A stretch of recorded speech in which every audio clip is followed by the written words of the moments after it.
Assalamualaikum warahmatullahi wabarakatuh. Saya Erlin Siti Aziah dengan NIM 43040200149 akan menjelaskan tentang asesmen saya pada anak usia 7 tahun dengan emosi yang tidak stabil. Yang pertama, akan saya jelaskan terlebih dahulu apa itu perkembangan emosi.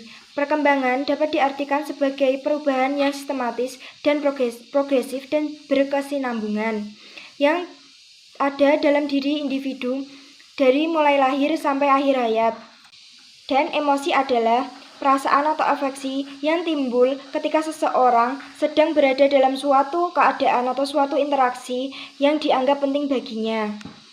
Emosi juga dapat berbentuk sesuatu yang lebih spesifik seperti rasa takut, marah, sedih, dan seterusnya tergantung dari interaksi yang dijalaninya atau dialaminya. Jadi, perkembangan emosi dalam artian sederhana adalah luapan perasaan anak ketika dia berinteraksi dengan orang lain. Umar Fahrudin menjelaskan bahwa perkembangan emosi adalah proses yang berjalan secara perlahan dan anak dapat mengontrol dirinya ketika menemukan rasa nyaman. Atau dengan kata lain, anak belajar emosinya secara bertahap. Pada usia 7-8 tahun, perkembangan emosi pada masa ini telah menginternalisasikan rasa malu dan bangga. Anak dapat memverbalisasikan konflik yang dialaminya. Semakin bertambah usia, anak semakin menyadari perasaan pada orang lain. Emosi pada perkembangan anak memiliki fungsi dan peranan yang penting. Yang pertama, emosi merupakan bentuk komunikasi. Yang kedua, emosi berperan dalam mempengaruhi kepribadian dan penyesuaian diri anak dengan lingkungannya. Yang ketiga, emosi dapat mempengaruhi iklim psikologis lingkungan. Pada usia 7 tahun, emosi anak memang terkadang kurang stabil. Apalagi pada anak usia ini memasuki lingkungan baru, yaitu sekolah. Biasanya, anak memiliki emosi yang kurang stabil karena suasana hatinya atau faktor-faktor lainnya seperti faktor lingkungan, teman, dan lain sebagainya. Banyak anak pada usia ini kurang dapat mengendalikan emosinya karena terkadang bertemu dengan orang baru dia bisa merasa takut, gelisah, ataupun yang lainnya. Namun, lama-kelamaan anak juga akan terbiasa melakukan interaksi dengan orang lain. Dan orang tuanya harus mengajarkan anak agar tidak malu-malu atau merasa takut dengan orang lain. Namun, mengajarkan anak untuk terbiasa dengan lingkungan baru. Mulai dari dia masih kecil, diajak berjalan-jalan, bertemu orang banyak, itu dapat membuat anak ketika dia masuki lingkungan baru, baik sekolah dasar, sekolah menengah, sekolah atas, dia tidak memiliki rasa takut terhadap orang lain. Anak yang menjadi asesmen saya ini memiliki emosi yang kurang stabil karena di lingkungan dia suka dibercandain oleh anak-anak yang lebih besar dari dia. Dia biasanya melampiaskan emosinya kepada orang yang mengganggunya, seperti memukul atau bahkan mengadu kepada nenek, kakak, atau ibunya bahwa dia merasa terganggu oleh tindakan anak-anak yang suka mempercandainya. Dia juga suka marah hingga menangis jika keinginannya tidak dipenuhi, apalagi dengan ibunya. Muhammad Setiawan namanya. Dia 2 bersaudara, mempunyai kakak perempuan bernama Nursanti. Dia adalah anak yang kreatif juga aktif. Dia suka bermain truk, juga bersepedaan ke sana kemari, bahkan dari pagi sampai sore. Dia juga merupakan anak mudah berbaur dengan temannya. Walaupun anak di usia 7 tahun itu sudah pasti dia merasa malu. Dan sekarang ini dia juga sudah mengetahui, sudah bisa merasakan malu terhadap teman-teman kakaknya atau orang baru yang lebih dewasa daripada dia. Namun, dia masih memiliki emosi yang kurang stabil.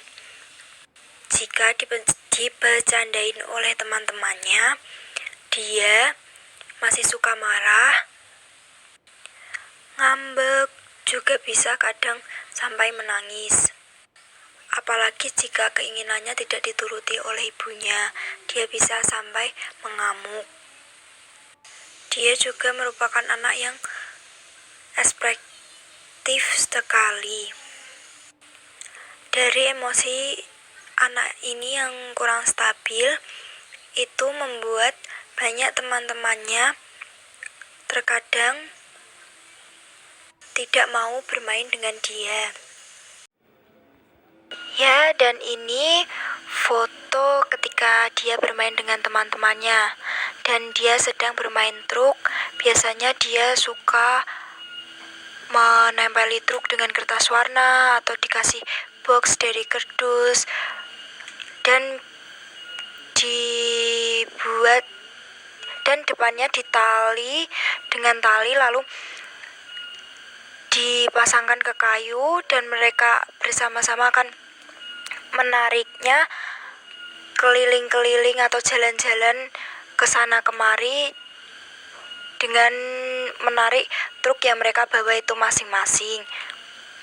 Dan itu yang pertama kali buat mainan truk seperti itu ya dia si Muhammad Setiawan ini. Masih tentang anak pada asesmen yang saya buat. Dia jika di sekolah anaknya sangat aktif, berbaur dengan teman, dan jika diajari, disuruh menulis, dia juga mau, tidak malas. Anak ini biasanya manja dengan ibunya, namun ketika ia dijaga oleh neneknya, dia lebih sering ngambek atau marah-marah. Teori untuk asesmen saya ini adalah teori emergency Cannon. Cannon dalam teorinya menyatakan bahwa gejolak emosi itu menyiapkan seseorang untuk mengatasi keadaan yang genting. Teori ini mengatakan pula bahwa emosi adalah reaksi yang diberikan oleh manusia dalam situasi yang darurat atau emergensi. Dan perasaan marah itu dibutuhkan untuk melindungi diri dan merespon ancaman. Oleh karena itu, teori emergency Cannon cocok untuk asesmen saya ini. Dan perasaan marah itu dibutuhkan untuk melindungi diri dan merespon ancaman. Oleh karena itu, teori emergency Cannon cocok untuk asesmen saya ini. Emosi ini ditandai dengan rasa frustasi, merasa tidak cocok dengan orang lain. Kemarahan yang sering terjadi ditunjukkan dengan berbagai ekspresi seperti nada suara yang kasar atau berteriak, badan berkeringat dan wajah merah, perilaku jadi agresif seperti memukul, menendang atau melempar barang. Walaupun sering dianggap sebagai emosi negatif, marah ternyata dapat memotivasi kita mengambil tindakan dan mencari solusi terhadap berbagai hal yang mengganggu kita. Anak pada asesmen saya ini sejak kecil memang sudah diajari mengaji, namun bukan dengan orang tuanya, atau dengan kata lain orang tuanya memasrahkan pendidikan agama anak ini kepada guru mengajinya. Walaupun demikian, anak ini termasuk anak yang semangat belajar mengaji. Bahkan ketika sudah mau azan maghrib, dia akan pulang dari bermain untuk mandi dan berangkat ke masjid. Dan di Ramadan tahun kemarin, dia ikut kakaknya untuk tadarusan, walaupun hanya sekadar menemani kakaknya. Saat takbiran Idul Fitri pun, ia ikut takbiran bersama anak-anak lain. Dan bahkan ketika disuruh ibunya pulang, dia tidak mau. Walaupun terkadang dia takbiran hingga malam karena tidak mau disuruh pulang oleh ibunya, tetapi saat paginya dia tetap bisa bangun pagi dan ikut sholat Idul Fitri. Untuk mengatasi anak dengan emosi yang tidak stabil dengan syariat Islam adalah yang pertama, menanamkan anak sejak dini dengan amalan-amalan agama yang baik dan benar. 2. Mengajari anak sejak dini untuk membaca Al-Quran, biasanya diawali dengan Iqra. Yang ketiga, memberi contoh kepada anak tentang hal baik yang harus ia lakukan menurut agama. Hal lainnya dalam mengatasi emosi anak yang kurang stabil adalah yang pertama, mengetahui penyebabnya. Pastikan Anda terlebih dahulu pastikan kita terlebih dahulu mengetahui apa penyebab anak itu memiliki emosi yang tidak stabil. Biasanya anak marah atau memiliki emosi yang tidak stabil itu karena lingkungan kurang nyaman, keinginan tidak terpenuhi, lapar, bosan, dan mengantuk. Ketika kita sudah mengetahui penyebabnya, ini akan menjadi lebih mudah dalam kita mengendalikan emosi anak. Yang kedua, mengalihkan perhatiannya. Dengan mengalihkan perhatian si anak akan bisa melupakan ledakan emosinya. Pengalihan ini biasanya dengan kita mengajak si anak untuk melakukan aktivitas yang lain seperti menggambar, bernyanyi, atau yang lainnya. Yang ketiga, bersikap tenang. Anak yang tiba-tiba emosi atau marah memang biasanya dapat menimbulkan emosi pada diri kita. Namun sebisa mungkin kita mengontrol emosi kita, karena ketika kita tenang, maka kita akan lebih mudah mencari solusi untuk menenangkan anak. Yang keempat, memberikan perhatian dan pelukan. Dan yang terakhir, biarkan anak tenang terlebih dahulu, baru kita ajak diskusi. Sekian dari saya. Wassalamualaikum warahmatullahi wabarakatuh.